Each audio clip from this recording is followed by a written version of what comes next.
Donc, quelque part, papa et maman, vous êtes comme un Dieu qui m'a créé. Le moustique va dire maintenant, mon père a raison, qui t'a demandé quoi que ce soit, dégage.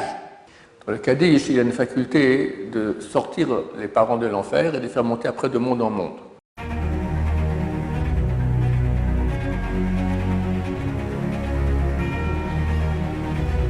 Ce show dédié pour la Refoua Shema, la guérison complète et rapide de Yosef Ben Victoria Bezrat Hashem.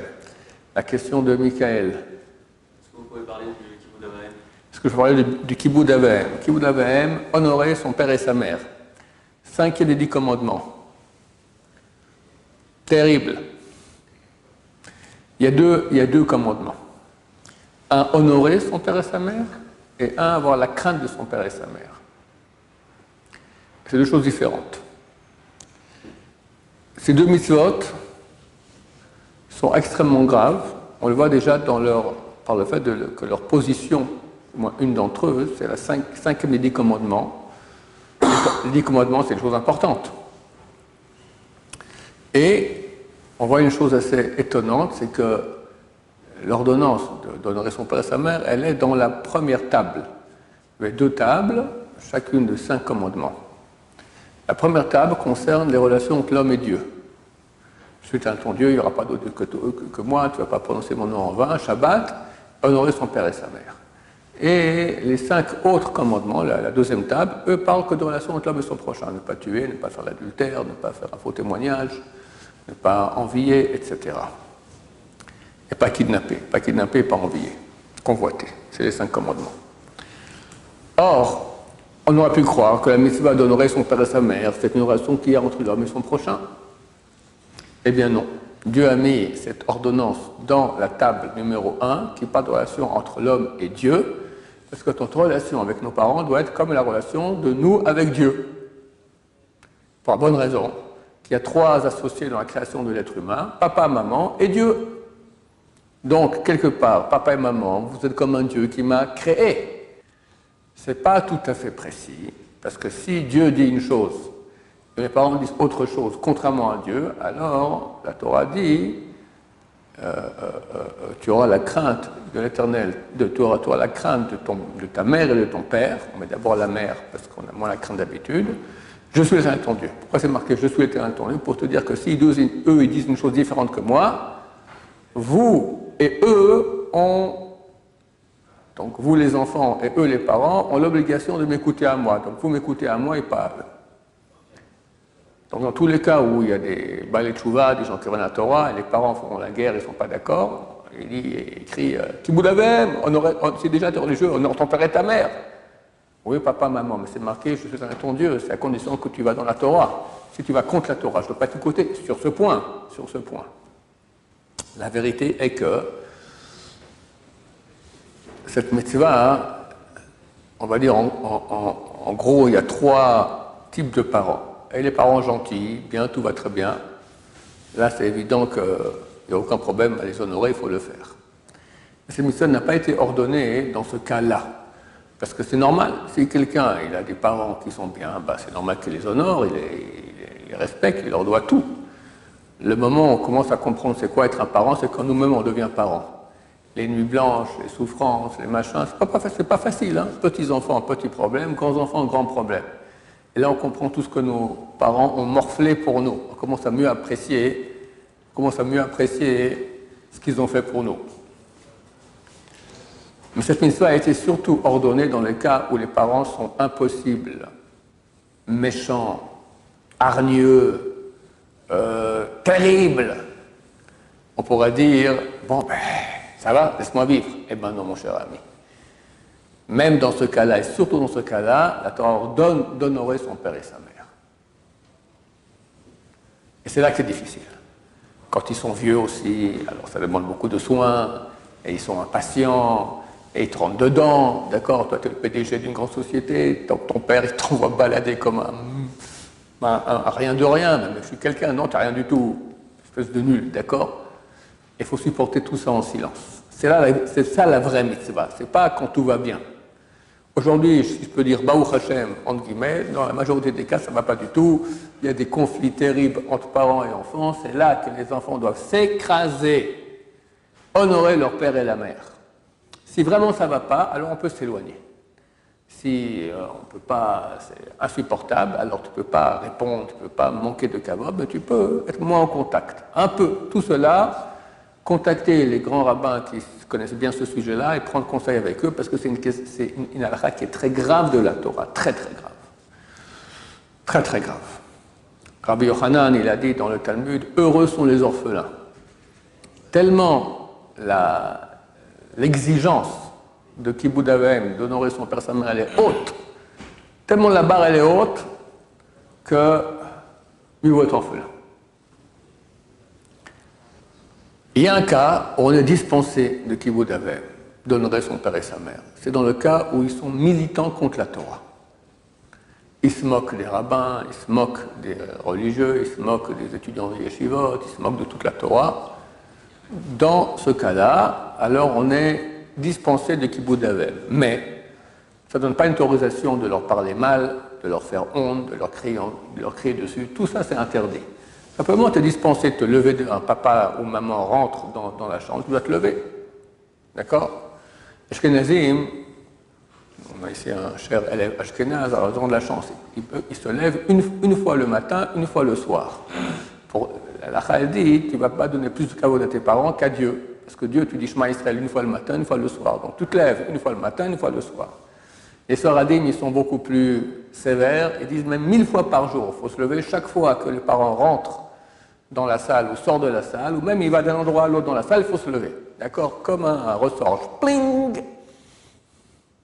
Par exemple, la table de Shabbat, une maîtresse de maison, la mère, d'accord, elle fait l'aller-retour cuisine, salon, au moins 50 fois. Et bien 50 fois, tu te lèves, mon cher ami. Bing, bong, bing, bong, bing, bong.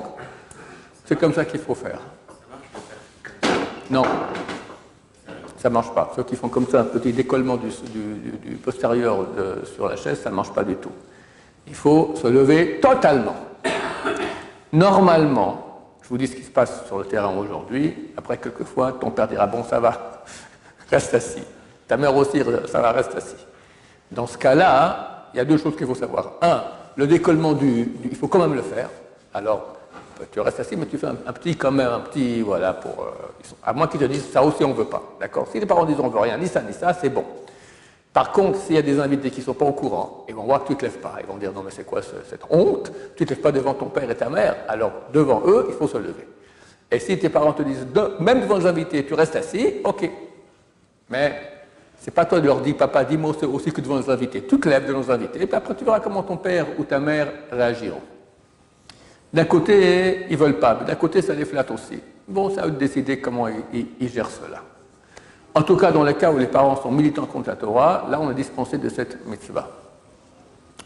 Et c'est même pas de ne pas dispenser, parce que son mérite, il est énorme. Il y a deux mitzvahs dans la Torah à propos desquelles c'est écrit le mérite. Aucune mitzvah de la Torah sur 613, c'est marqué qu'elle le mérite. Il y en a deux que c'est écrit. Un, c'est Shewa Haken, renvoyer la mère pour prendre les soisillons ou les œufs de la mère pigeon ou la mère oiseau, d'accord? Et la deuxième, c'est honorer son père et sa mère. Ces deux mitzvot-là rallongent les jours. Aujourd'hui, quand je suis chez moi, je veux qu'une de mes filles aille me chercher quelque chose à la cuisine, sur table, elle dit, tu veux rallonger un peu tes jours, quelques bonnes années? Oui, papa, qu'est-ce que tu veux tout de suite? Voilà, c'est très motivant. Et les sages israéliens ont dit le contraire du contraire. Ça veut dire, celui qui ne va pas faire Kibbout Avim comme il se doit, alors ça raccourcit les jours à Dieu ne plaise. Il y avait une question. Quand les parents sont toxiques, alors il faut les honorer aussi.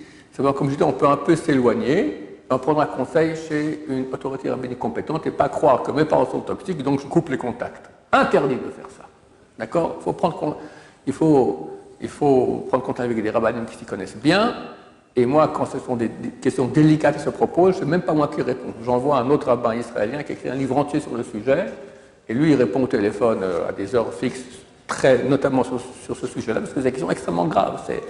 C'est une des questions les plus graves de toute la Torah. D'accord? C'est très, très grave. Oui. Je ne sais pas pourquoi, mais les Ashkenazim se lèvent moins que... Ouais, Ashkenazim se lèvent moins. Mais parce que... Non, eux, ils ont dit, ils ont dit un argument logique. Ils t'ont dit, tu ne vas pas honorer plus tes parents que Dieu. Et nous, on dit oui quand même. Oui. Si les parents, comme il a dit, sont très toxiques, les enfants ont des propres enfants. Est-ce qu'ils peuvent les empêcher de voir leurs grands-parents ou pas? Non, on ne peut pas empêcher. Alors, ils ont une mauvaise influence sur les petits-enfants et tout. Alors, la question est comme ça.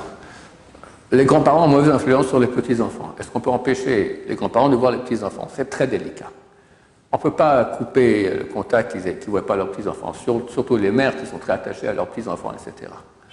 Donc si c'est vraiment toxique, il faut prendre contact avec une autorité rabbinique compétente qui verra. Mais je ne pense pas qu'il dira d'arrêter complètement. On peut limiter, on peut faire attention en fonction que, d'accord?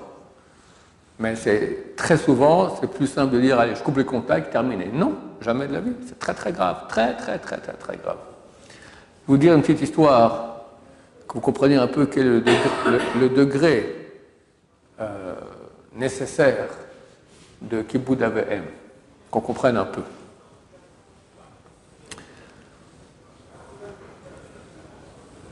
Le Rabbi Abba Shaul, Zatzal, qui était grand de la génération, il a dit que vers l'âge de 10 ans, il a compris que ce n'était pas à sa mère de le servir, mais à lui de servir sa mère.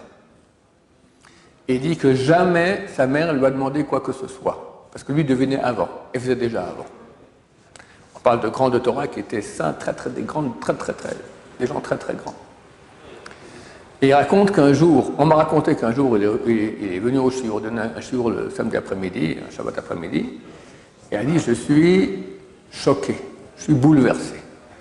J'étais à midi, on nous a invités, moi et ma femme, chez des gens, et j'ai vu la fille qui a dit à sa mère, à table, maman, si ça ne te dérange pas, s'il te plaît, tu peux me passer le sel? Merci beaucoup. J'ai été choqué. Une mère, une fille demande à sa mère de lui passer le sel. Non, mais c'est ta servante. Vous comprenez qu'on est tous à côté de la plaque. Tu vas voir ta mère, elle te dit, je te fais un thé, tu dis non, maman. Elle insiste? Oui. Mais lui demander de faire un thé? Accepter en une fois? Non, d'abord non. D'accord? Vous comprenez qu'on est tout à fait out. Tout à fait out. Il faut appeler les parents au moins une fois par semaine, les voir, aller les voir. Et les étudiants de Torah, la chose la plus précieuse qu'ils ont, c'est le temps. Chaque minute, c'est une page de Gemara en plus, une ligne de Gemara en plus, d'accord? Aller voir les parents, c'est aller, dire bonjour, dire au revoir, et parler de ci et de ça, et Chaval, puis tout le Torah. Dieu a dit, je suis prêt à pardonner l'assassinat, l'idolâtrie, l'interdiction sexuelle, mais pas Bitul Torah, pas qu'on puisse étudier, qu'on n'étudie pas. Sur ce point, il est dit que le fait d'honorer son père et sa mère, ça rallonge les jours.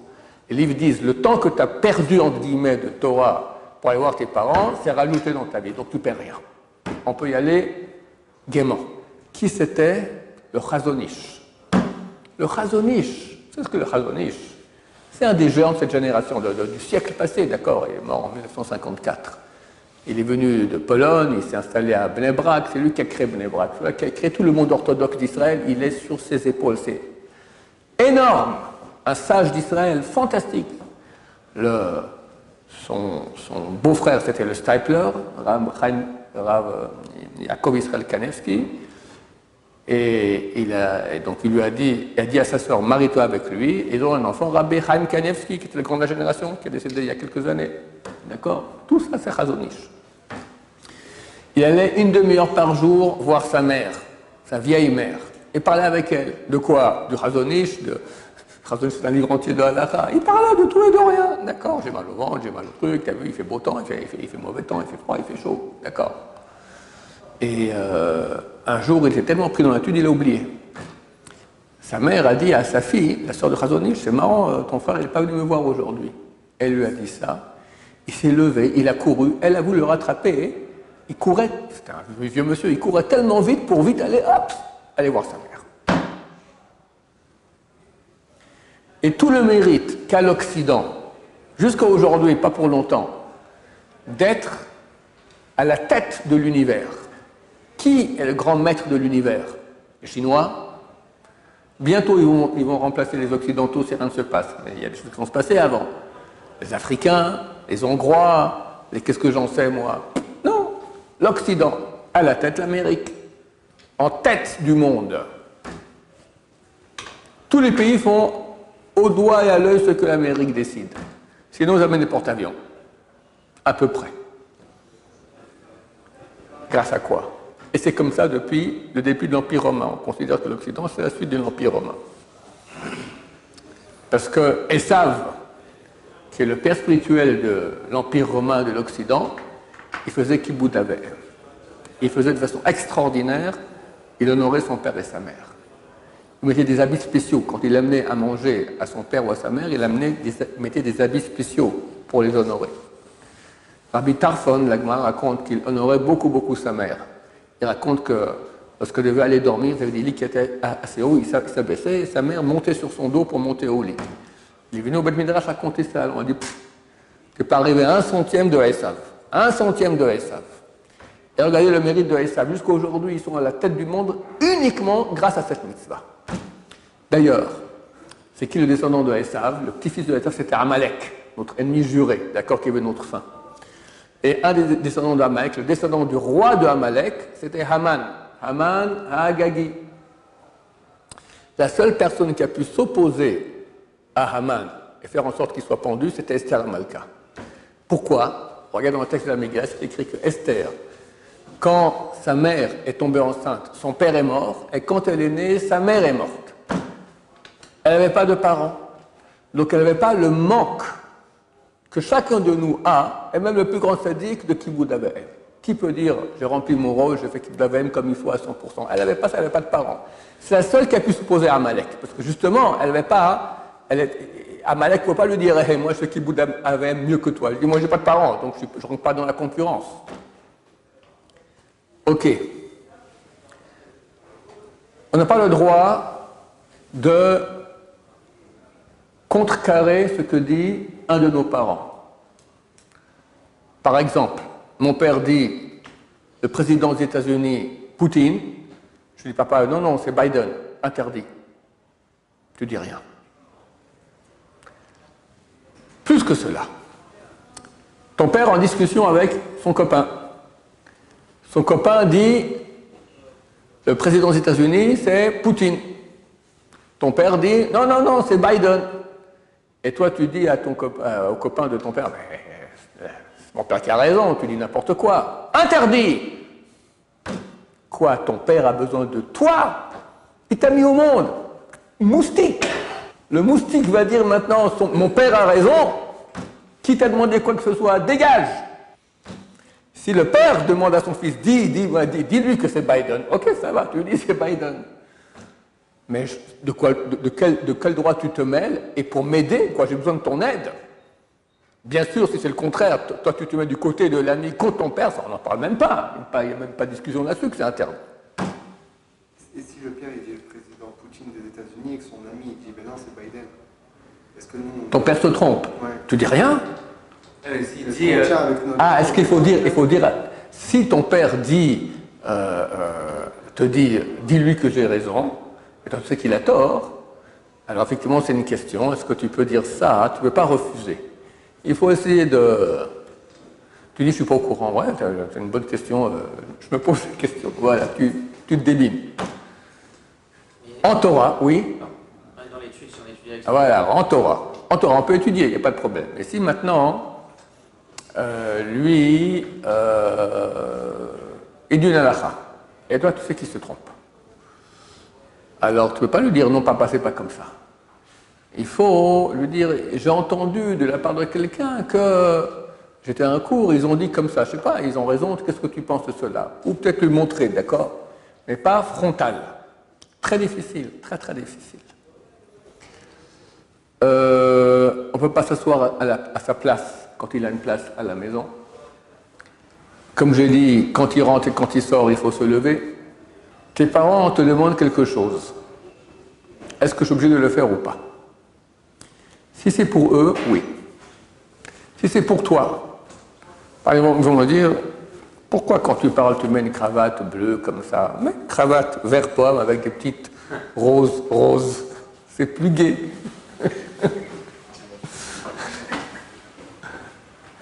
Alors, moi, en public, je ne peux pas faire ça parce que les gens vont rigoler de la Torah, ils vont dire il n'est pas clair, le Rav Shaya. Il y avait un cas, par exemple, comme ça, un père a dit ça à son père, à son fils. Il était voir Rav Shaya, il lui a dit, quand tu vas voir tes parents, tu mets la cravate vert pomme avec le gros, et dès que tu sors, tu l'enlèves. Voilà. Au moins, chez eux, tu fais ce qu'il faut. Si ils nous disent une chose qui nous concerne à nous, et pas à eux, alors il y a une divergence d'opinion. Il y en a qui disent qu'on doit les écouter, il y en a qui disent qu'on ne doit pas. Là, on dit comme ça. On dit, s'ils donnent un bon argument, valable, alors il faut les écouter. S'il n'y a pas d'argument valable, alors on peut faire comme nous on pense et pas comme eux veulent, vu que ça nous concerne à nous et pas à eux.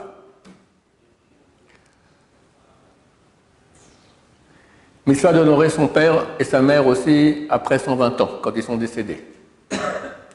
Le meilleur moyen de les honorer, disait le livre, c'est d'être quelqu'un de bien. Quand tu vas être quelqu'un de bien, les gens vont dire, regarde le fils de un tel, t'as vu, c'est un type bien, il est poli, il est honnête, il est droit, il fait des mitzvot. Ça, c'est le plus grand kibbutz d'Avem qu'on puisse faire. C'est au contraire, quand on voit le fils, on se dit, ben dis donc, c'est qui le père? Alors c'est le contraire de kibbutz d'Avem. Donc, une fois que les parents sont décédés, il y a des choses à faire. Kaddish. Ça vaut la peine de faire des mitzvot, surtout études de Torah pour l'élévation de leur âme. Le Kaddish, on lit pendant 1 an. On s'arrête, il y a une coutume de s'arrêter au début du 12e mois, parce que c'est écrit que les Rechaim, les mécréants, ils vont en enfer pendant 12 mois. Dans le Kaddish, il y a une faculté de sortir les parents de l'enfer et de les faire monter après de monde en monde. Attends, si tu vas dire Kaddish pendant 12 mois non-stop, tu dis, ah, ton père fait partie des Rechaim qui sont, c'est la totale, quoi, il fait le programme total de l'enfer des grands Rechaim. On arrête une semaine pour montrer, non, moi je fais comme ça pour faire monter, mais pas qu'il est en enfer. En parenthèse, il y a des cas spéciaux où c'est marqué que l'enfer s'arrête, mais eux ne s'arrêtent pas. Il y a une liste de 24 types de personnes, de péchés, que si on les fait, Maïmonide écrit que l'enfer est éternel, pour toujours. Sans tchouva, bien sûr. Les kabbalistes disent que c'est pas tout à fait précis. Lui parle dans la sphère de ce monde-ci, d'accord? Mais à la fin de l'histoire, quand ça sera, dans, je ne sais pas, des millions d'années, je ne sais pas quand il y aura une réunion de toutes les âmes juives avec Dieu, il est impossible qu'un juif soit absent là-bas. Donc même ceux qui sont en enfer pour l'éternité, ils quitteront l'enfer et vont se joindre aussi à Hachem. En tout cas, ça fait très mal, très longtemps. Ça c'est juste une parenthèse que je ferme. Donc nous disons le Kaddish. Après les 12 mois, on peut continuer si on veut, pas obligatoire. Il y en a qui le disent plus longtemps. Comme j'ai dit, l'essentiel c'est faire des mitzvahs pour l'élévation de leur âme. Pour les hommes, la plus grande mitzvah c'est l'étude de Torah. Pour les femmes, la plus grande mitzvah c'est la tzniut, c'est la pudeur. Des questions? Il y a encore beaucoup de lois, mais bon, je n'ai pas tout en tête. Oui. Les 24, ça fera l'objet d'un autre cours parce que c'est 24 choses à dire. Si tu veux, tu me poses la question, on le fera. On avait fait un cours à l'époque. Ça fait mal à beaucoup de gens. Ouais. Je pense qu'on ne peut pas interrompre, parce qu'on parle avec un de ses parents, on ne peut pas les interrompre. Interrompre, ça manque de cavole, bien sûr. C'est même avec un type normal, c'est pas cavole. Ouais. Non, mais il y a un rendez-vous, l'heure avance, et un des parents, il parle. On peut dire... Toi, tu as un rendez-vous. Je ne veux pas couper mon père ou ma mère, mais je veux leur dire, il faut que je parte. C'est les interrompre, mais en même temps, c'est pour un rendez-vous, c'est plus important. Si c'est afin qu'ils comprennent mieux pourquoi tu es parti et qu'ils ne vont pas t'en vouloir, on peut. Moi, j'ai un cas dans ma... J'ai toujours peur qu'ils le prennent mal, genre, ça ne m'intéresse pas ce que tu dis, c'est juste que je dois... Si c'est par honneur pour eux, pour pas que tu partes, après ils disent qu'est-ce qui se passe. Ouais. Alors, moi, j'avais un cas dans ma jeunesse, c'était terrible. On avait été avec un ami, on était invité dans une ville où mon père habitait, mes parents habitaient. On était là-bas tout le Shabbat. Maintenant, le matin, on ne veut pas à la synagogue. Mon père, il dort. Il y a interdiction de réveiller ses parents. Et 8h, 8h30, 9h, 9h, l'archouma, j'arrive à la synagogue, les 2 rabbins qui t'ont invité arrivaient en retard, mais je n'ai pas pu le réveiller. En fait, il s'avère qu'il avait pris des somnifères. Bon, pour finir, on a attendu, puis on est arrivé très en retard à la synagogue, etc. avec tout. J'ai vérifié, c'était une erreur. J'aurais dû le réveiller, parce que lui, il aurait voulu qu'on le réveille. Bien que la Torah interdit de réveiller les parents, mais si lui, il veut. Donc dans le même cas ici, lui, il veut que tu l'interrompes pour dire où tu vas. Après, il est passé où, mon fils, d'accord? Donc dans des cas où on sait que lui aurait voulu que ce soit ainsi, alors il faut aller d'après sa volonté. Des questions encore? Bon, j'ai fait d'autres cours, j'ai fait toute une série de cours, ça vaut la peine de les regarder, ou ceux qui nous écoutent, d'accord? J'ai pris toute la halachot, presque tout, d'accord, en suivant un livre. Il y a beaucoup de choses à savoir pour bien les pratiquer.